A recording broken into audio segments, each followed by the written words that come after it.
pertama, nah tentu kami akan mengkoordinasikan apa yang perlu dibantu oleh Kemendagri, dalam hal ini mengkoordinasikan dengan pemerintahan daerah sekitar untuk mendukung pemerintah Kota Bekasi mempercepat proses pemulihan gitu. Ya. Nah, yang kedua, kita melihat bahwa mengantisipasi adanya banjir susulan, cuaca yang masih belum menentu, maka posko di BNPB ini, tempat pengungsian ini memang harus kita pastikan cukup logistiknya, bahan makanan ya, dan obat-obatan gitu. Jadi harus cukup, itu harus nyaman itu. Yang kedua, ketiga, kita akan bantu pemerintah Kota Bekasi untuk melakukan pembersihan. Jadi kami keliling melihat masih banyak rongsokan sampah yang menumpuk ya, ada tempat tidur, lemari dan lain-lain. Warga itu nggak mampu, dan pemerintah Kota Bekasi juga kapasitasnya harus dibantu. Ya, kami paling tidak sudah mengupayakan, tadi saya telepon langsung Mas Pramono Anung, Gubernur Jakarta, yang akan mengirim truk sampah bala bantuan begitu ya, termasuk tenaganya. Tenaga yang bersih-bersih itu akan kita bantu juga. Yang berikutnya juga diperlukan alat berat ya untuk melakukan pembersihan.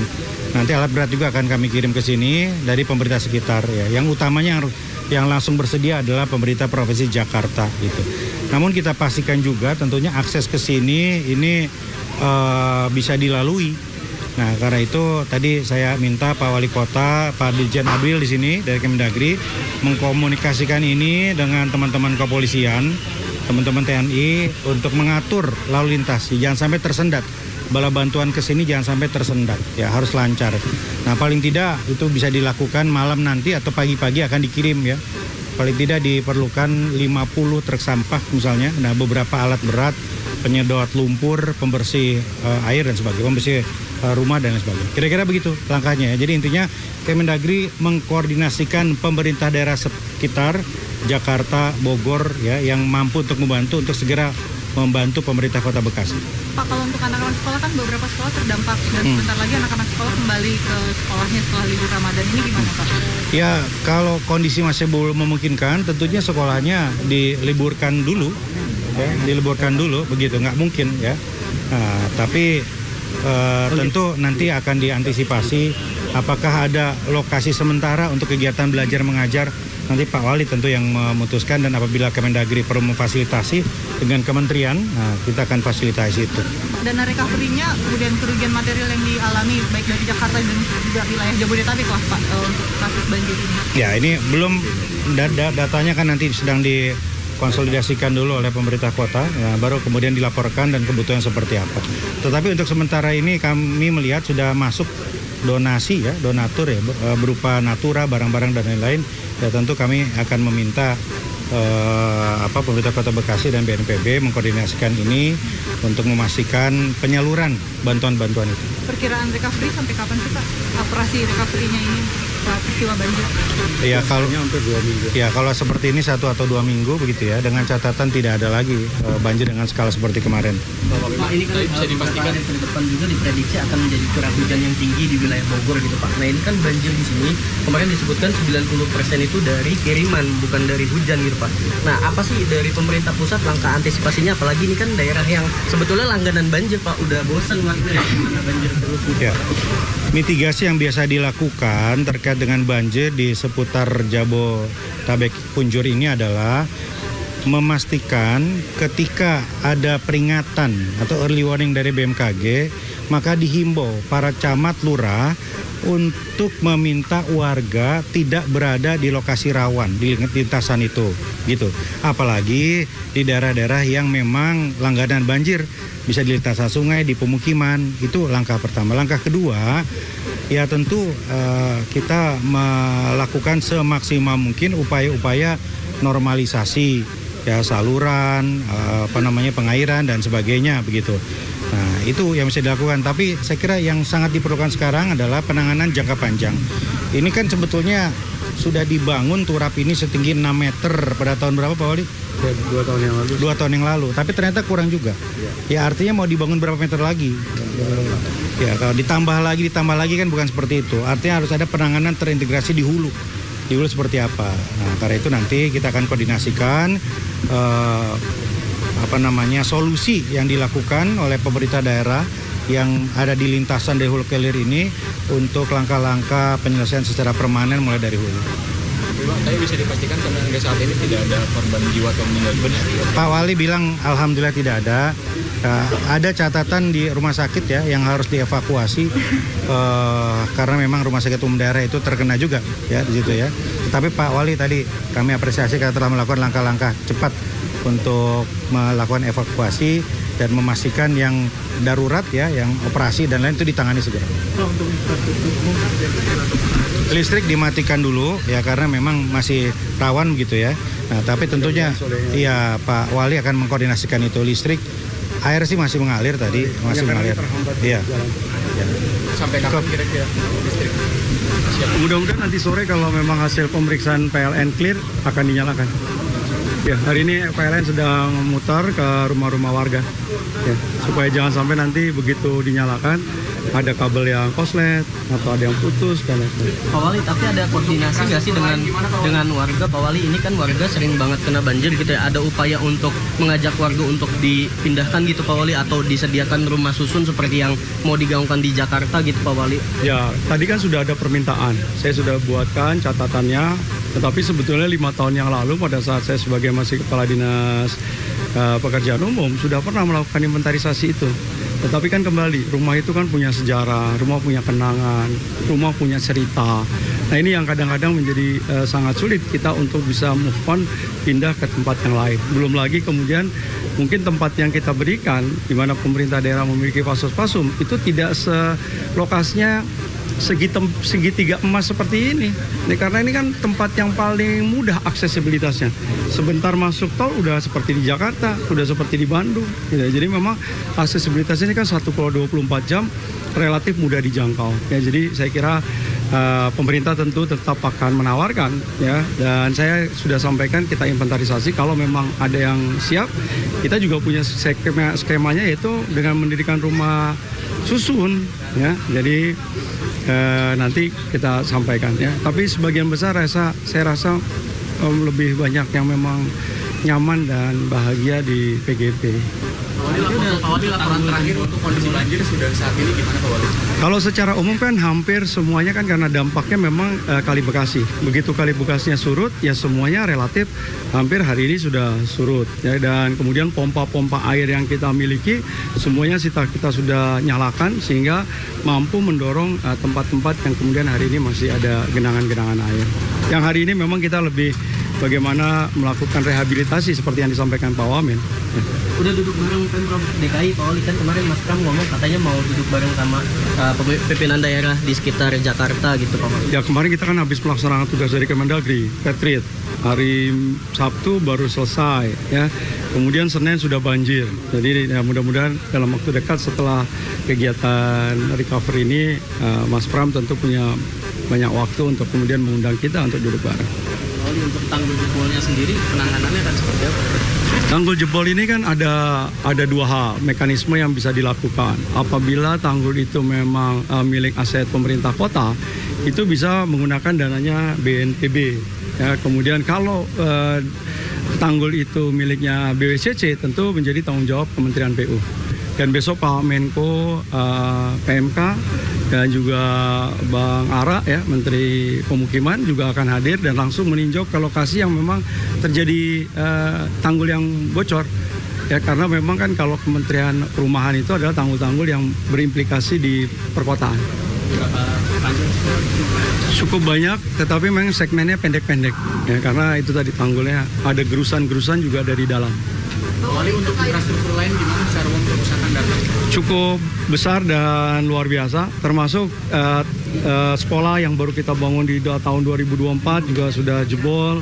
Kemudian jalan yang kita cor ternyata airnya turun dari bawah naik ke atas karena tekanannya yang begitu luar biasa.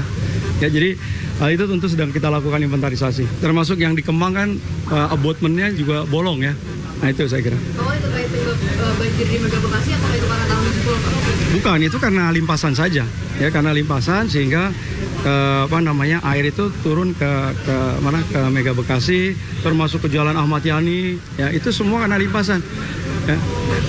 Terkait dengan yang beberapa pengungsi di hotel itu gimana Pak tanggapannya Pak? Ya kalau saya kan melihatnya dari sisi pada waktu itu bagaimana saya ingin berbuat yang terbaik buat warga masyarakat. Karena pada saat jam 2 itu memang ketinggian air sudah 600 dan saya perkirakan bahwa Kemang itu pasti akan tenggelam. Nah kalau saya bertahan di dalam berarti saya nggak bisa keluar. Nah, saya selamatkan dulu anak dan istri saya, ya, dan kemudian pagi-pagi jam 6 kan saya juga harus sudah bergabung dengan warga masyarakat. Saya harus bisa memastikan bahwa pada pagi hari itu logistik harus sudah siap karena memang sejak jam 10 malam ya saya berada di lapangan, jam 2 pulang dan saya hanya mengambil istri dan anak saya, ya, dan saya sudah mengumumkan.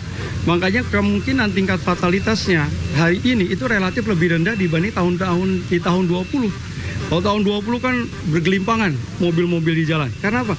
Karena pada waktu itu tidak ada early warning systemnya. Tidak ada yang mengingatkan karena pada waktu itu kita terlena. Karena Bekasi tidak hujan. Tapi pada saat kemarin begitu malam sudah hujan, kita semua sudah bersiap. Ya, termasuk di perumahan yang tempat saya, itu jam 2 sudah mobil-mobil sudah pada keluar. Ya, karena sejak tiap 1 jam saya selalu mengingatkan warga. Ya, jam 11 ini ketinggian air sudah sekian. Jam 12 ketinggian air seperti sudah sekian. Jadi itulah yang upaya yang kita lakukan ya di dalam rangka untuk memberikan pelayanan. Ya, kalau saya nanti di dalam rumah, warga juga nanyain saya, Pak Walinya kemana? Kok ada di dalam rumah? Ya, Ini apa milih di hotel nih Pak? Nggak di tempat lain yang lebih sederhana mungkin Pak? di mana misalnya ya? Mungkin bisa agak bisa pengungsi Pak.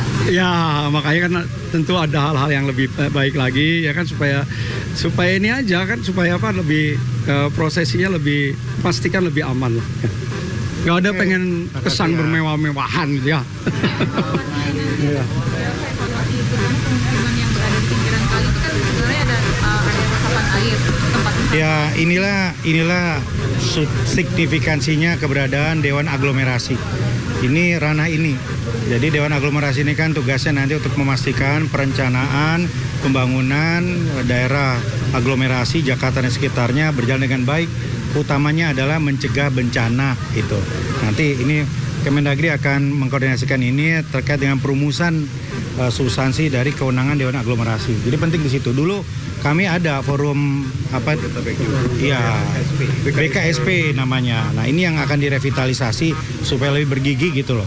Karena kalau nggak berulang terus, ketika bencana ngumpul. Ini harus dibenahi dari mulai perencanaan, termasuk punya gigi untuk menindak ketika RDTR ini atau RTWR ini dilanggar gitu ya. Tapi udah ada arahan dari Pak Prabowo belum sih Pak untuk kumpul bareng, duduk bareng, karena kan ini bencana dikatakan lebih besar dari tahun 2020 gitu. Oh iya, tadi malam ketika rapat Kabinet Merah Putih, ya, Presiden mengawali itu dengan menggarisbawahi pentingnya koordinasi penanganan bencana, mengawali itu. Jadi atensi khusus dari Bapak Presiden. Ya. Mulyadi sempat menyinggung bahwa PTPN berubah menjadi tempat rekreasi di fokusnya. Ini seperti apa? Akan didudukan juga? Ya, itu tentunya Pak Gubernur mendapatkan data-data ya yang valid ya, yang harus tentunya dikoordinasikan nanti dengan lintas kementerian. Ya, ada BUMN di situ, ya mungkin ada Kementerian Lingkungan Hidup di situ dan pemerintah setempat. Nanti Pak Gubernur lah nanti yang akan mengkoordinasikan itu ya. Oke. Aglomerasinya itu kapan Pak? Iya, harusnya tidak terlalu lama ya karena kita membutuhkan itu untuk sinkronisasi dengan RPJMD. Ini kan sedang disusun RPJMD ya. Nah, harusnya aglomerasi ini juga masuk di momentum yang tepat gitu untuk sama-sama melakukan sinkronisasi RPJMD pemerintah daerah seputar Jakarta. Kalau tanggung jawab waktunya berapa lama Pak? Di awal tahun inilah ya. Cukup ya. Terima kasih. Makasih Pak.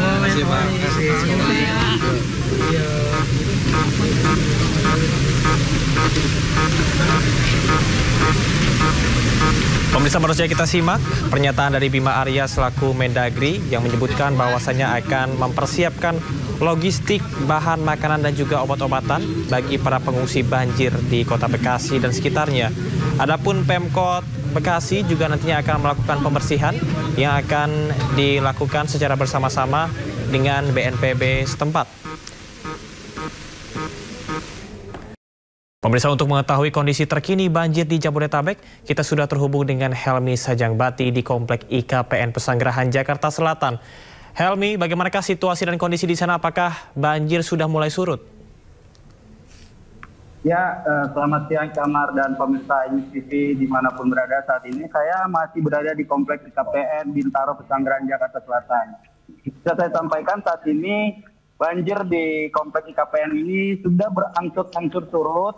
Namun memang karena di sini akses pembuangan air di kompleks ini sangat minim, jadi akses untuk pembuangan air harus dibantu dengan mesin sedot begitu dari Dinas Tata Air. Dan saat ini proses penyedotan sedang berlangsung. Seperti itu, Camat.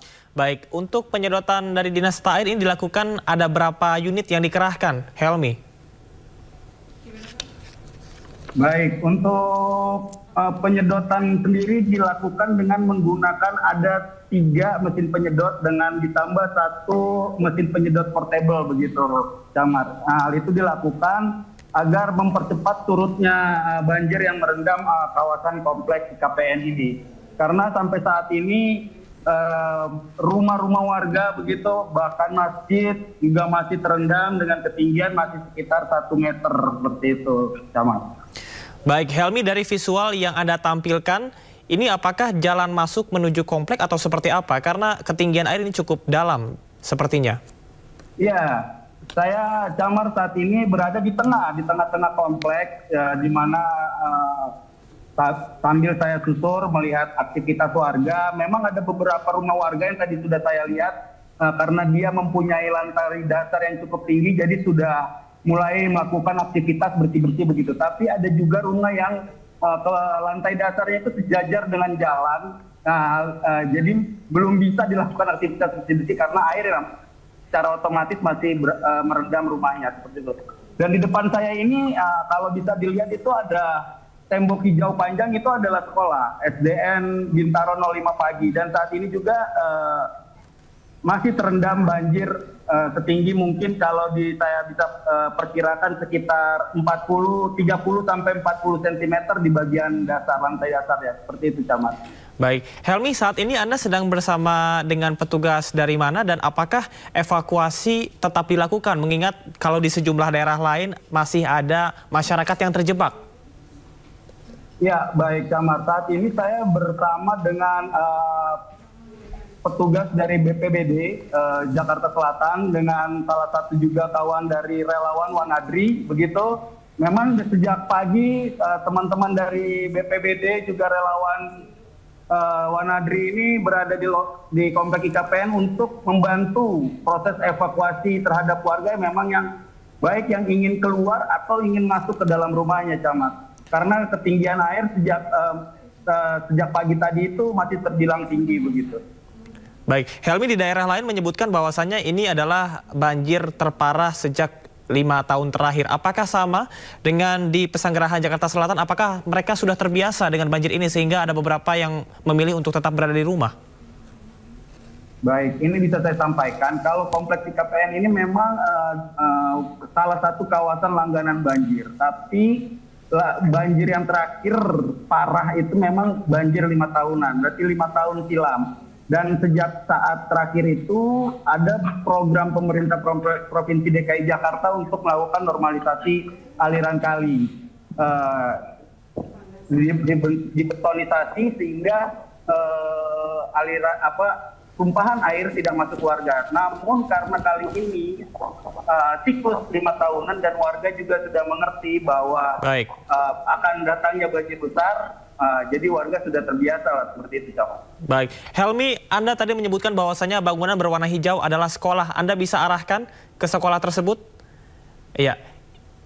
Ini sudah tidak beroperasi sejak banjir pertama kali terjadi?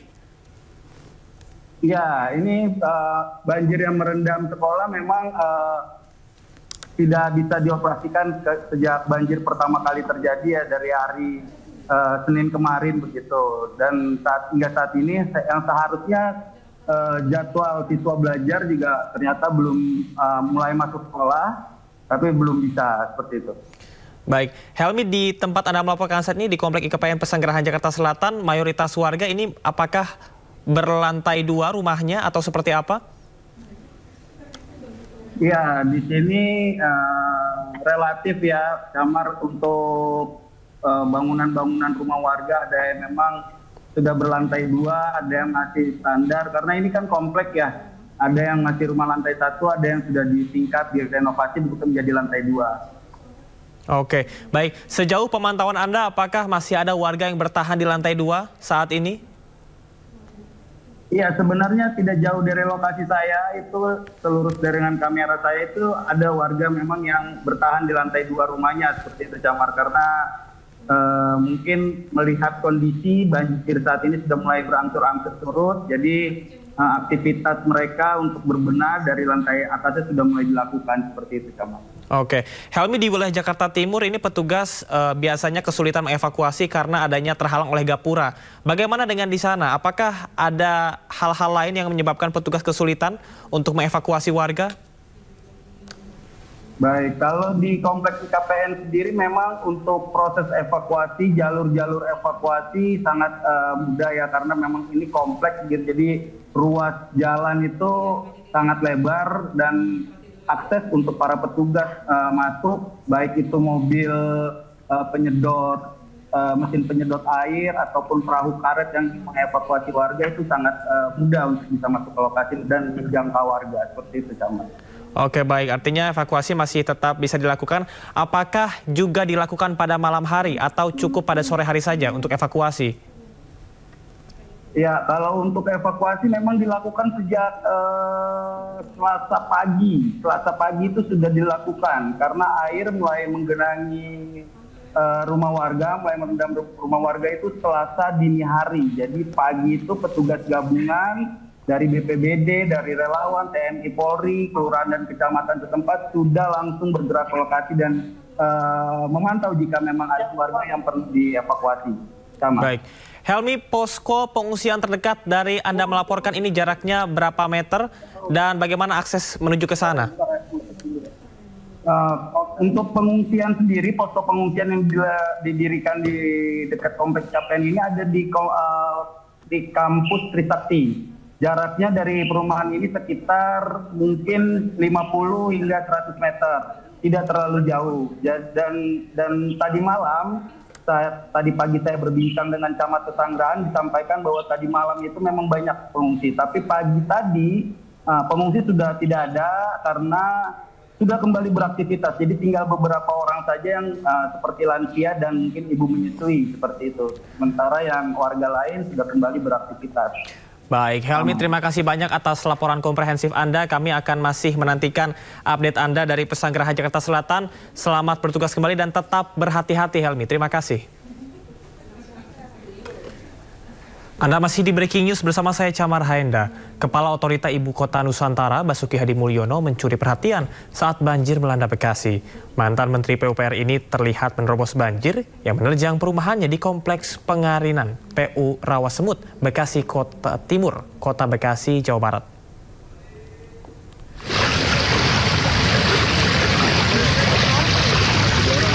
Dalam sebuah video yang beredar di media sosial, nampak Basuki Hadi Mulyono menerobos banjir dengan menggunakan motor di tengah kondisi banjir.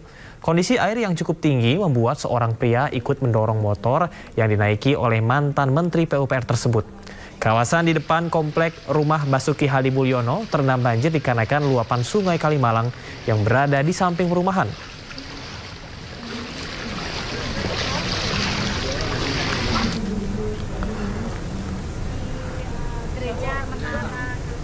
Sementara itu, banjir yang melanda Jakarta membawa berkah bagi warga Kembangan, Jakarta Barat. Mereka membuka jasa gerobak motor untuk warga yang ingin mengevakuasi motornya dari banjir. Para penggerak jasa gerobak motor ini bisa meraup keuntungan hingga 3 juta rupiah sejak banjir melanda.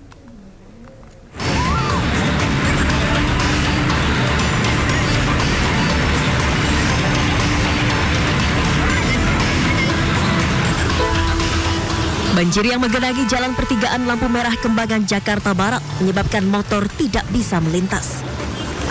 Melihat kondisi ini, sejumlah warga berinisiatif membantu pemotor dengan menggunakan gerobak untuk mengangkut kendaraan mereka melewati banjir. Lewat gerobak angkut motor, para pelaku jasa bisa meraup untung hingga 3 juta rupiah. Sementara salah satu penyewa gerobak angkut motor mengatakan lebih memilih mengeluarkan uang Rp30.000 ketimbang motornya mogok karena melewati banjir. Tadi kita dari kemarin sore ya, karena airnya sudah mulai meluap dari kemarin sore, itu mulai tinggi, Bang. Untuk jasa satu motor itu berapa, Bang? Itu satu motor biasanya dikenakan 30.000, Bang. Iya. Ini berapa tim, Bang, ini, Bang? Kita dari 2 tim, Bang. Jadi satu tadi ada gerobak yang tetangga sebelah, dan satu dari gerobak kita. Kemarin sampai sekarang itu untungnya berapa nih, Bang? Saya kira-kira 3-2 jutaan lah, Bang. Itu dari kemarin tuh ya? Dari kemarin, Bang. Bang, ini Bang, Abang bayar, Bang. Cukup murah, 30 daripada motor kita mati. Membantu sekali nggak gitu? Kenapa? Membantu nggak? Membantu, sangat membantu. Jasa gerobak motor ini rupanya selalu muncul jika terjadi banjir seperti saat ini. Mereka tersebar di beberapa wilayah di Kembangan. Dari Jakarta, Miftahul Gani, iNews melaporkan.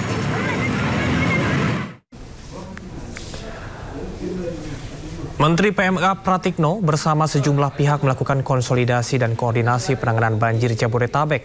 Pratikno menginstruksikan pada semua pihak terkait untuk bergerak cepat, menanggulangi dan memitigasi bencana banjir yang terjadi.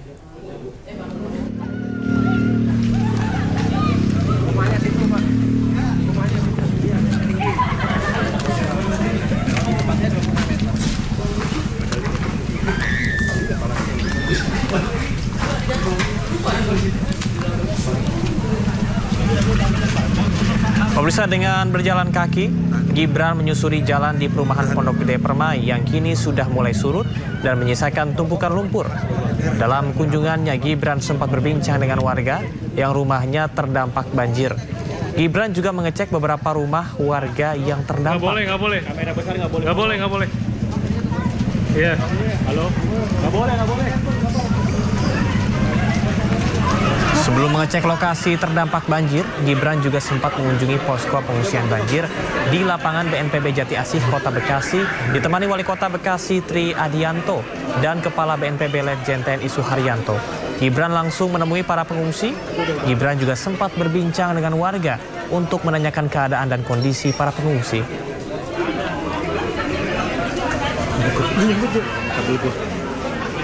Yang mana, Bang? Selanjutnya, pemirsa, Menteri PMK Pratikno bersama dengan sejumlah pihak melakukan konsolidasi dan koordinasi penanganan banjir Jabodetabek. Pratikno menginstruksikan pada semua pihak terkait untuk bergerak cepat, menanggulangi dan memitigasi bencana banjir yang terjadi. Pemerintah pusat dan pemerintah daerah di Jabodetabek telah bekerja keras untuk menangani bencana banjir di kawasan Jabodetabek. Dan pada hari ini, tanggal 4 Maret 2025, saya Menko PMK bersama Kepala BNPB baru saja memimpin rakor secara daring yang dihadiri oleh berbagai pihak. Ada Kepala Basarnas, Kepala BMKG, Wali Kota Bekasi, Wali Kota Bogor, Wali Kota Depok, BPBD DKI Jakarta, BPDB Jabar, BPBD Kota Tangerang, BPBD Provinsi Banten, BPBD Kabupaten Bogor, serta jajaran TNI dan Polri yang terkait. Di rapat tadi, kami mengidentifikasi apa saja yang dibutuhkan oleh masing-masing daerah. Sasarannya yang paling utama adalah penyelamatan masyarakat yang terdampak. Mengevakuasi masyarakat yang terdampak, menyiapkan pengungsian, itu yang paling mendesak harus dilakukan saat ini. Tentu saja memenuhi kebutuhan dasar masyarakat yang terdampak, terutama makanan dan kebutuhan dasar lainnya, apalagi saat ini sedang bulan Ramadan, kita harus memberikan perhatian yang jauh lebih ekstra lagi.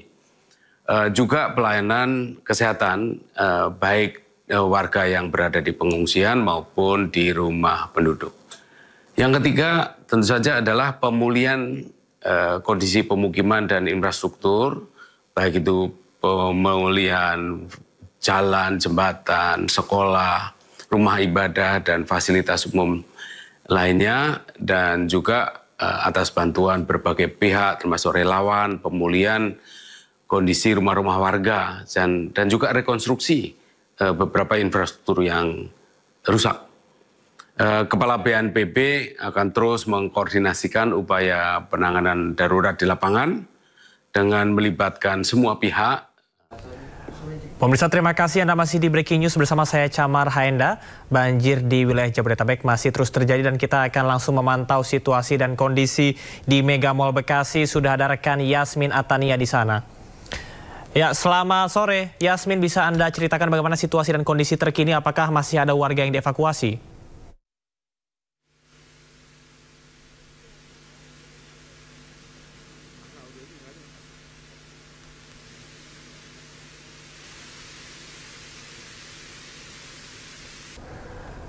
Kali Ciliwung meluap menyebabkan banjir yang merendam sejumlah titik di Jakarta, salah satunya di kawasan Kebonpala, Jakarta Timur.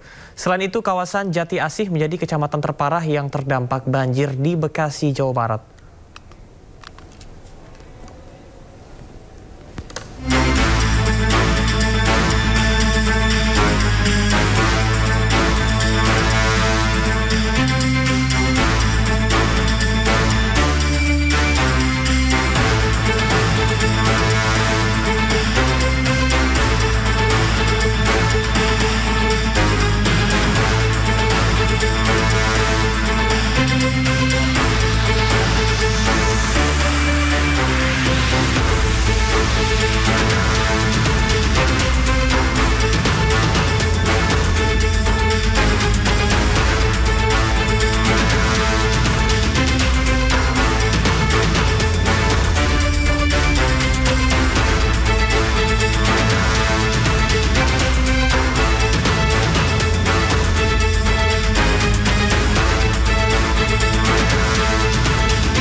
Pemirsa, kita akan kembali ke rekan Yasmin Atania untuk memantau kondisi terkini di banjir Mega Mall Bekasi, Jawa Barat. Ya, rekan Yasmin, bisa Anda ceritakan apakah sampai dengan saat ini banjir masih ada di sana? Ya, Camar, nampaknya tadi ada gangguan komunikasi, namun yang bisa dapat saya sampaikan saat ini untuk situasi terkini di Mega Bekasi Hypermall.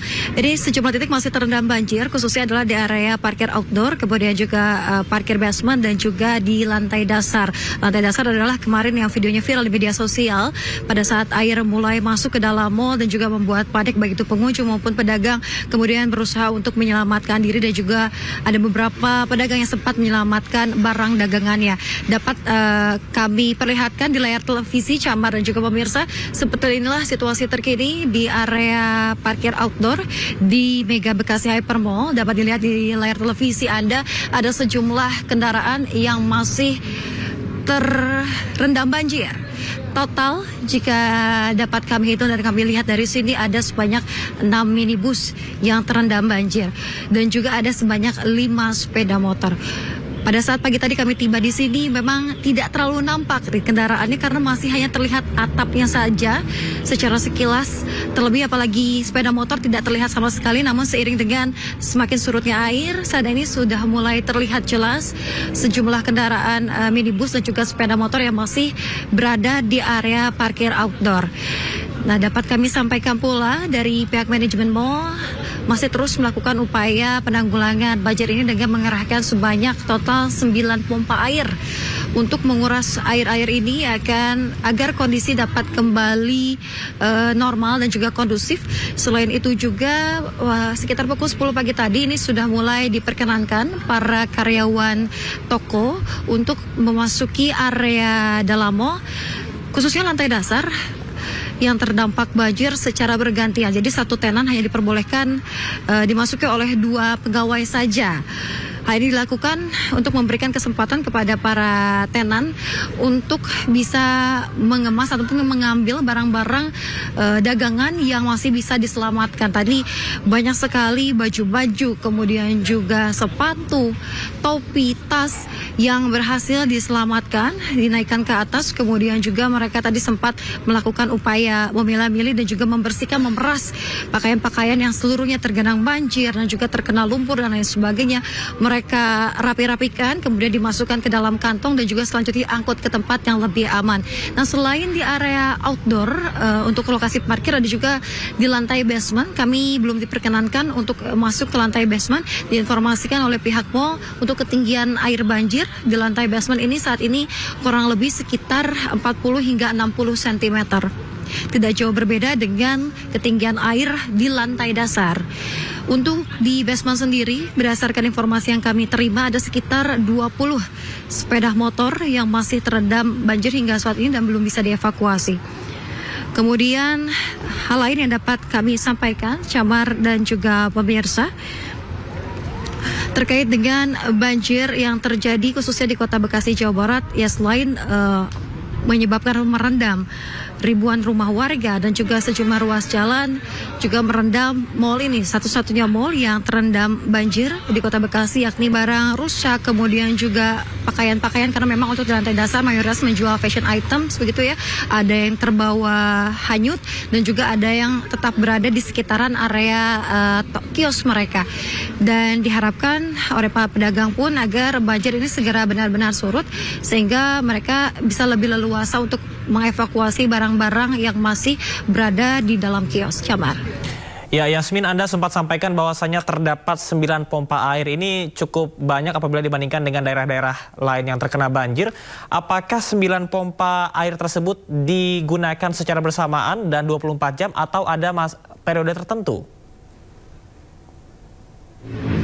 Ya, tadi kami memantau memang ini digunakan secara bersamaan. Jadi awalnya hanya menggunakan 5 pompa air, kemudian tadi sekitar pukul 9 waktu Indonesia Barat ditambah 2 pompa air, dan beberapa 1 jam yang lalu kurang lebih ini ditambah lagi 2 pompa air. Jadi total saat ini ada sebanyak di sini yang mengenangi kawasan ini, namun juga sejumlah lumpur-lumpur dan juga barang-barang lain yang terbawa hanyut begitu. Dapat dilihat di layar kaca, Camar dan juga pemirsa, di bawah ini merupakan tenan makanan yang terbawa arus dan juga bergeser dari titik semula.